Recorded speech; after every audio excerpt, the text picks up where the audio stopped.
Hello, everyone. This is Rashmi Bandari, and today again we have a very interesting discussion. And this time we are going to talk about the HR interview. What is the importance of the HR interview? What are the tips that the students need to keep in mind before entering? And what are the points that they need to consider for this interview to be successful? And to help us out, we have Mr. Binoy K. Now, Binoy is the campus hiring manager with one of the large IT companies of services companies of the country, and he has spent over 2 decades in talent acquisition and right from fresher hiring to senior management hiring. Binoy has been involved in everything, so he's an expert to help us out. So, hello, Binoy. Rashmi, I'm yeah, so, yeah, I'm so happy that you're here with us. So, thank you. Binoy, yeah. So, I see the question that I want to ask you is how important is the HR interview when you come consider the whole campus interview process as well as any other interview? For a technical graduate, how important is the HR interview? Does it really play a vital role in the overall selection? Yeah, so I would first like to actually start off from the beginning now before we come to the HR round. But let me quickly just answer your point and then actually explain a little more detail before we reach the HR round. But HR round, yes, it's the most important round. But in HR round, if they find that you are not a candidate good enough, and if you don't crack their interview, or if they don't find you to be somebody suitable at that moment, then you are not, even if you've done well in the previous round, you've not made it. So Mm. that's how critical HR round is. So you got to be actually cautious that every round is a qualifying round. You got to Okay. look at it. So clearing the technical round or subject round does not mean that you've actually cleared the opportunity for the organization. It's the HR round that comes into it. But then I always want to actually add on to how the resume should look like and how it starts off. Okay. Now, before the HR round, there is always a technical round, is what people normally talk about. Or I would also do one step and say subject matter expert. Now, what is subject matter expert round or technical round? It's all both one and the same. It's just that when we are interviewing candidates for engineering colleges, we will always use this term as technical round.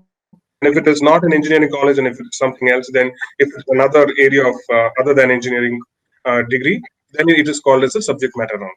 Mm. So what happens to be here is that these are people who work in a particular department or who work on projects, and they are identified as people who are supposed to be panels, and they are the ones who are going to be representing the organization. So technically, or specifically, if you have to look at anybody that is coming to do an interview on behalf of the organization, is as good as the organization talking to you because Yeah. they are representing the organization. They're as good as a spokesperson for the organization. So always in the subject round or in the technical round, the round of interviews actually are done in two phases. Now, one, they are going to be looking at how much of subject knowledge do you have? What is the level of preparation that you have done? Now, preparation is not an interview preparation. Preparation is that in that 4 years of your engineering, what is it that you have actually done additional? Because at the end of it, it is always known. I will give you an example. I've always seen a set of resumes. There are two types of resumes that I always see. One is a type of resume where there's only a mention of the engineering college degree, the school which they've studied in, the college which they've studied in, and the percentage, and then what language they know, where are they from. That's it. Now that is a very simplified resume. Now there's another set of resume where there's a clear mention of accomplishments, mention of certifications that they've done, the Yeah. amount of the internships they've gone through. What are the other things that they have actually done additional to what they were doing in Yeah. engineering? Now this is very important for us to know. Always we need to know an engineering course is a professional course.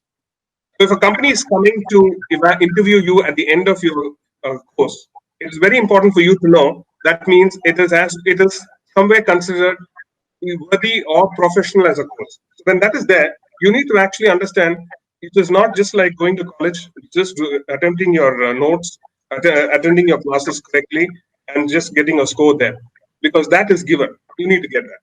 There's no two things about it. There's no, you can't even look at it saying that it can happen, it may happen. No, you have to Yeah. get a certain score, and that score has got no other kind of a consideration. Yes. The point over here is that interviews are not concerned about it. The reason is what your score is and what you have already scored is understood by the interview because you need to score a certain percentage to be eligible for their organization's interview. Yes. That's not the most important criteria. The most important criteria is what is it that you are bringing to the table, and that is where they are going to do it. And the second thing is that I always see candidates who are always tense for the interview, not knowing what the interview is going to happen, nervous and all that. Nervous is always okay. It's good to be nervous. It's good to be tensed.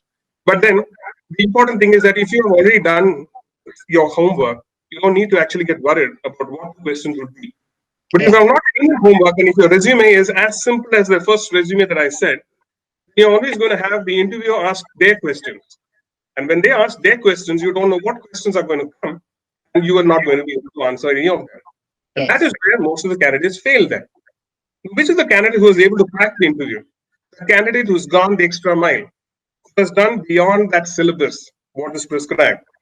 So, for example, one of the I can say a typical example of a good resume is that one candidate, a candidate who has done 3 internships, then the candidate who has gone and been participated in many of the technical debates, technical symposiums, or technical presentations, being a leader or being a participant in one of the organizations or the fests, and who has actually conducted a lot of activities in the fest, not being a volunteer, but being a participant of fests. Yeah. Here, what happens is this candidate is controlling the interview now, because the interviewer will look at all these accomplishments and is going to be asking questions based on that. So that is where I want to actually tell you is that the candidate needs to control the interview, and this is the only way the candidate can actually command the interview. This is the right way to put it, sir. Yeah. And how does the candidate command the interview? With all these accomplishments, and Yeah. that is where you find the subject matter experts look at all those details and they ask you questions on what you have done. Now, this is where you will be able to actually control the interview because you know what you have done, and the questions when it is posed on what you have done, you'll be able to answer it more effectively, and that's what the subject matter expert wants to know. Now, here there are a few things that we need to know specifically. What are they trying to evaluate you on, or what are they trying to This is understand? what I wanted to ask you, Binoy.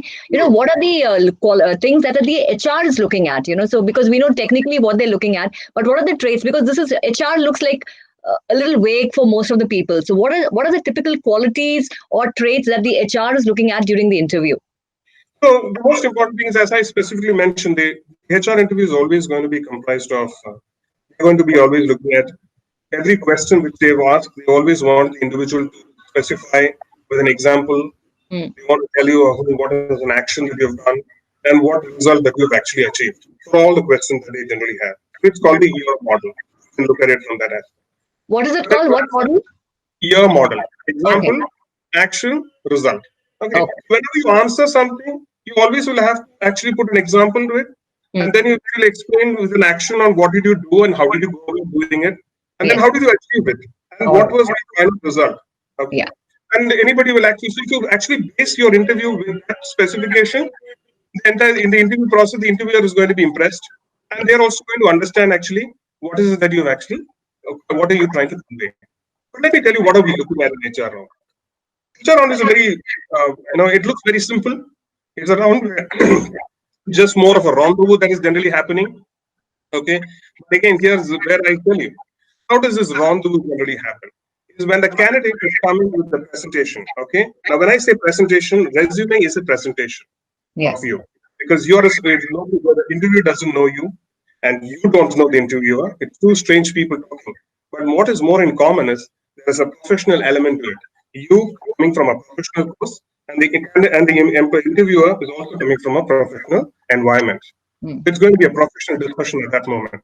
So at that moment, they're looking at few things. Is one is looking at the social skills aspect. The other one, they're looking at the soft skills aspect. Hmm. Okay. Now, the social skills aspect. Now, what is that? What is it they expect you to have? Going to college and coming back to college, coming back home is not what they're expecting you to have. That's Yes. not what a professional student needs to have. The accomplishments. They always would love to look at what are the extras that are there in your resumes. Hmm. So the important questions that they could always ask is that why did you do this internship? Hmm. If you have not done any internship, you've not done any of those specific activities, then you will always find them asking you a question: why didn't you do any of this? Why is your resume empty? What is Yeah. that you have done? Okay, and that's the time you will not have enough to answer because you have not done anything. And then the interview part is always over with HR interview. You're not going to go further from there. But how does the HR interview get impressed, or how the interviewer gets impressed? It's only one when you have actually gone beyond. So let me explain in a very scientific manner. If a person has done internship, he or she will go to another organization and work there during the time of study, which means they'll study as well as work for a Mm. small period of time. So while they work, they have taken a specific interest in knowing how a professional environment is, and then at the same time, they also would do a project at a professional environment or at an organization. While Mm. they do that, they're encountering people who's not their usual lecturers. It is somewhere that they have to actually do certain things on their own. So Mm. it is also testing their adaptability, testing their interest, testing their ability to actually deal with situations on their own. Okay, Mm. how do they deal with the situation on their own? So that's the adaptable skill. That's a social skill aspect. Again, another social skill is that if they participate in a lot of those activities in the college. Now, Mm. when they participate, there's always a mistake which many people make: volunteer. You're not looking at people who volunteered. Being a volunteer is very easy. But what is more important is what is the level of participation that you did in an activity of a college. Okay, Yeah. that is going to be actually testing your adaptability skills. That's going to be testing your social skills. Okay, and Yeah. also your soft skills aspect as well. Now, here is where I want to actually tell you. They are also going to be looking at while you interact, while you go and do all these extra accomplishments of your college, there's a certain kind of a confidence that builds up in an individual. Now, that is what they're looking at in an HR interview. Why, I'll tell you. Because such a candidate, when they come to work in an organization, they'll be actually working, when you're talking of a fresher candidate, you'll be working with people who are hired from across different colleges who come and work at one particular location. If you have not somebody who has learned the art of adaptability, or if you have not somebody who has actually gone the extra mile to study beyond your syllabus, you will really not be able to actually adjust to the environment of the organization.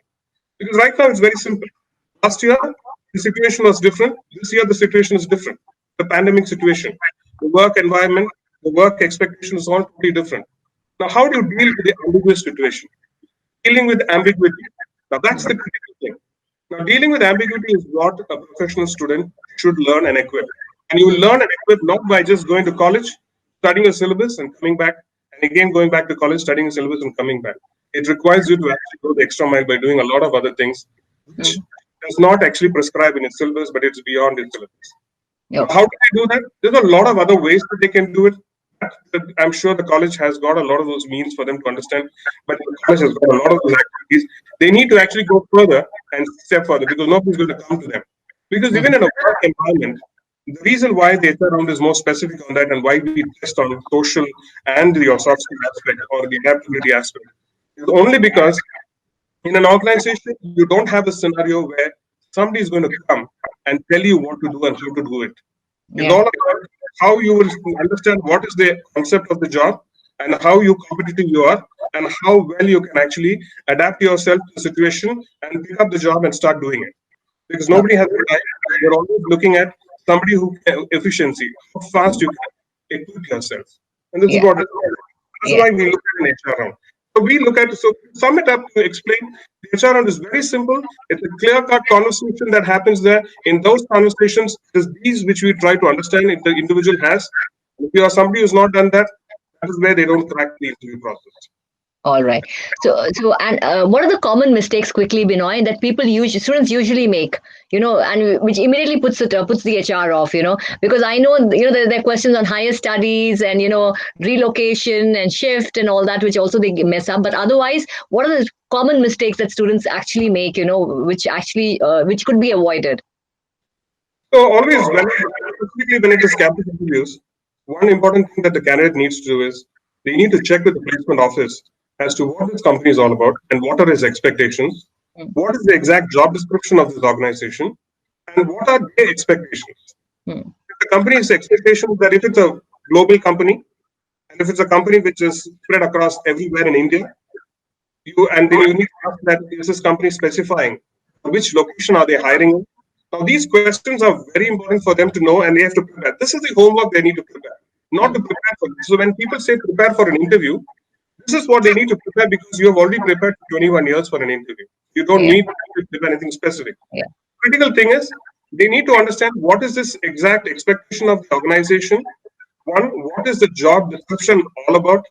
And second, what is that the company is expecting an ideal candidate to do while he or she is coming to work in the organization? Once selected, what is the expectation? I'm sure the placement officer has got all those information with them. Get Yes. those information, be ready, and then come. Because most of the time, when you come and ask the same question, which is already clarified by the organization, the placement office, you ask that question, then the HR round always, the interviewer will always have this question in their mind that I think this candidate is in doubt. This candidate is not sure. This candidate seems to have little concerns on all these areas. And obviously, then nobody would want to hire somebody who has those concerns because anyway, they're not going to be money for us. And at the same time, the HR interviewer also at that moment would not find it very positive. To create a positive environment, you need to be clearly equipped with the understanding of the organization's expectation at that moment of interview, and then get into the interview round. That's how I would look at it. Yeah. And any last minute tips for the students in order to crack, especially with COVID, how is there going to be any change, in the hiring scenario? And if it's going to be online, any tips for them that they need to keep in mind during the interview? So at this point, we still don't know what is the plan of action with organizations, how they're going to be doing the process of interviews. Yes, it would be online if it is. That's the talk that is going on. But we still have some more time specifically on that. But the tips are actually as the uniform tips everywhere. They need to actually prepare themselves better and not to have only a resume with them. They need to have a resume with accomplishments. They need to, at this time, when it is COVID, obviously the recruiter is going to ask them this question: what did you do when you had a little free time with you? And how did you use that free time effectively? Hmm. Now, you need to have an effective answer and a genuine answer, and you need to have a proof for that. And if there's somebody who's done certifications during that time, if there's done some additional kind of courses which has probably improved or enhanced their personality or Hmm. developed their personality, which helps the organization or which helps them to be an ideal individual in the organization, then they are the ones who probably would be. And so this is the tips that I would actually want to tell them at this moment. So always add accomplishments, and you have got enough time now to know what you need to do and keep adding on to the accomplishments. That's how it is. Yeah. Thank you so much, Binoy, for this and sharing your expertise. I'm sure we could do another series with you because you have so much to share. But this was most helpful, and I hope to see all of you again till we meet again. Bye bye.